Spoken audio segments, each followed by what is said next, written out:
তারেক রহমান আমি মনে করি একটা বাংলার গর্বিত সন্তান, একটা সন্তান যে ফ্যামিলি থেকে উঠে আসছে, শহীদ রাষ্ট্রপতি জিয়াউর রহমানের আদর্শ সন্তান।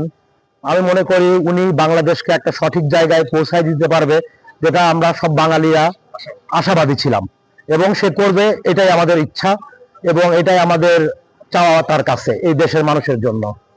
অনেকগুলো ওয়াদা দিতে দেখি, ফ্যামিলি কার্ড, কৃষি কার্ড এবং অনেকগুলো নানা দিতে বিভিন্ন যে কতটুকু পূরণ করতে পারে, কতটুকু বাস্তবায়ন হবে বলে আপনার ধারণা? বিশেষ করে বাংলা যেই মানুষগুলো তারেক রহমানকে ভোট দেন, সেখানে তারা কি ফ্যামিলি কার্ড পাবে কিনা, এই নিয়ে বা টাকা পয়সা দিতে হবে কিনা, সেই নিয়ে যদি আপনি এরকম দুর্নীতি হওয়ার সম্ভাবনা রয়েছে কিনা সেই সম্পর্কে যদি একটু বলতেন।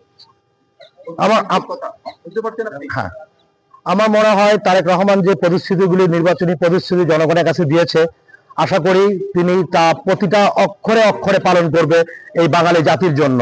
কারণ বাঙালি জাতি বহু অবহেলিত, এবং এই যে সিস্টেমটা উনি চালু করতে চাচ্ছেন, এটা আমার মনে হয় নেক্সট প্রজন্ম তার ফলটা দেখতে পারবে। কারণ এই সিস্টেমটা আসলে চলা উচিত এবং থাকা উচিত বাঙালির জন্য। আরো কিছু প্রশ্ন রয়েছে যে, বা অনেক দল বলতেছে যে ইলেকশন ইঞ্জিনিয়ারিং করে তারপর প্রধানমন্ত্রী হয়েছে, এটা অন্য যে রাজনীতি আমরা সোশ্যাল মিডিয়ার কল্যাণে দেখছি, এই সম্পর্কে আপনার কোনো কিছু বলার আছে কি? আসলে সোশ্যাল মিডিয়াতে যে হাইপটা উঠানো হয়েছিল বট বাহিনী দ্বারা, এটা আসলে টোটালি একটা একটা ভুয়া। আমরা নির্বাচনী কেন্দ্র অনেক জায়গায় ঘুরছি, নিজে ভোট দিয়েছি এবং দেখেছি এই ধরনের অনিয়মিতা কোথাও দেখিনি। মানুষের সাথে কথা বলেছি, গ্রাম গঞ্জে সব জায়গাতে কথা বলছি, প্রতিটা মানুষই সঠিকভাবে ভোট দিয়েছে।